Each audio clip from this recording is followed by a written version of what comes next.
지난번 재테크 책 읽기 첫 후기 이후 두 번째 후기 남겨본다.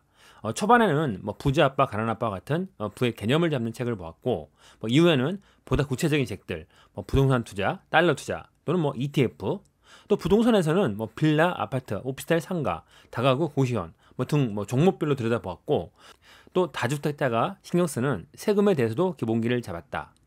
또한 다른 사람들은 어떻게 돈을 벌게 되었는지 유튜브를 통해서 많은 사례들을 들었는데, 부동산 화랑기에 갭 투자를 해서 벌게 된 경우가 많았고, 주식이나 코인, 달러 투자 등을 통해서 번 경우도 보았다.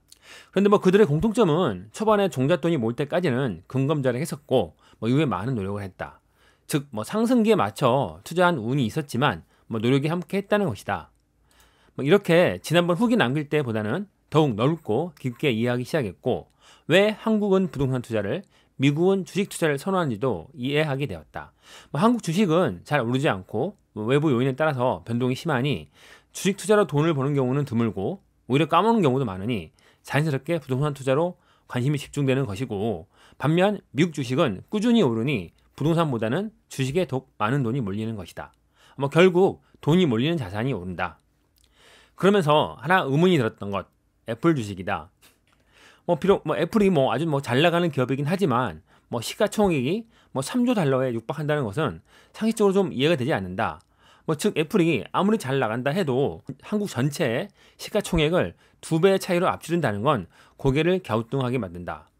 애플 하나가 한국 전체 기업과 비교해서 매출이나 순이익이 나올 수는 없다.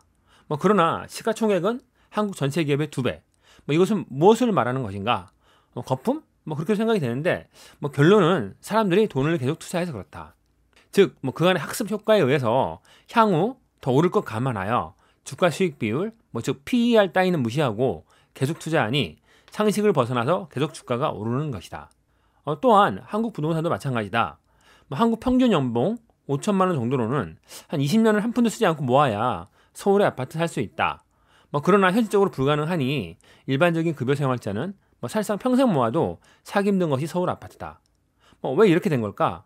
이런 것이 기업 실적과 무관하게 끊임없이 올라가는 미국 주식과 비슷하다는 생각이 든다. 즉 정리하면 한국에서는 아파트 가격이 계속 올라가니 비싸도 돈이 몰리는 것이고, 미국에서는 주식이 계속 올라가니 PR이 높아도 계속 돈이 몰린다. 매년 시장에 돈이 풀리기에 기본 인플레이션이 3에서 4% 정도는 되기에 돈을 가만히 두면 손해다. 따라서 어딘가에 투자를 해야 되는데 사람들은 본능적으로 가장 확률이 높은 곳으로 투자를 한다. 그것이 한국은 부동산, 미국은 주식이다. 그런데 과연 이러한 투자의 끝은 어디일까 하는 의문점이 들긴 한다. 마냥 올라갈 수는 없으니까.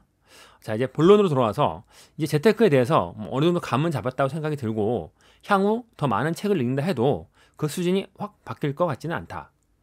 지식이 이미 한 80% 정도 수준은 올라왔다는 생각인데, 향후에 더욱 많은 책을 읽어도 그 정도는 이제 더디게 올라갈 것이라는 느낌이다. 따라서 재테크에 대해서 지속 관심을 가지고 책을 읽기는 하되 실전 투자를 진행해야 될 시기가 온 것이다. 그러면 어떤 투자를 해야 할까? 곰곰이 생각해보니 답이 나왔다.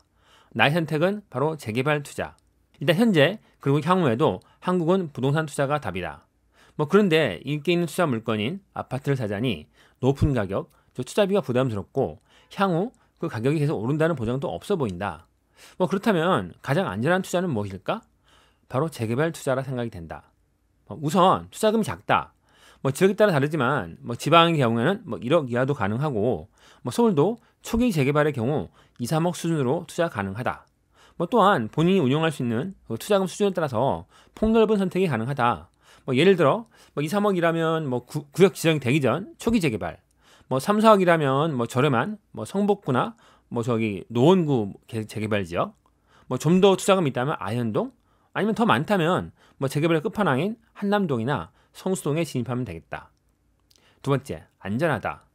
재개발은 사업 진행 단계별로 가치가 상승하는데 그 단계마다 가격 상승이 되니 향후 설령 부동산 침체기가 오더라도 초기 재개발에 투자했다면 투자 원금 이하로 빠지는 경우를 상상하기는 어려울 것 같다. 반면 단점을 얘기해본다. 좀 어렵다. 그냥 지어진 빌라나 아파트 사는 것 대비하여 여러 가지 좀 따져봐야 되는데 사실 그렇게 어려운 건 아니다. 어느 정도 공부만 하면 상식적인 수준에서 판단이 가능하겠다. 두 번째, 시간이 오래 걸린다. 맞다. 최소 10년, 보통 15년에서 20년까지도 좀 꽤 길게 봐야 된다. 하지만 기량의 과정이 끝나고 최종 집이 완성되었을 때에는 큰 시세 차익을 챙길 수 있으니 충분히 기다릴 가치가 있다는 의견이다. 또한 그때까지 기다리기 어려우면 중간에 팔면 된다. 그래서 서울 각 지역 재개발 지역을 두루 살펴보고 투자할 지역을 선정했고 마침내 계약하려고 부동산까지 찾아갔는데 결국 총부채 원리금 상환 비율 DSR에 막혀 현재는 잠정 보류 상태다.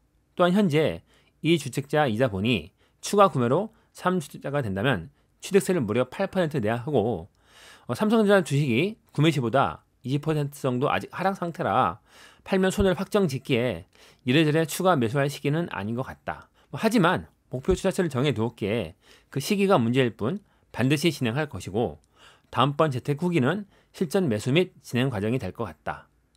또한 향후 5년간 투자 계획도 정리했고 그 시기를 기다리고 있는 상황이다. 이제는 실행이다. 바모스.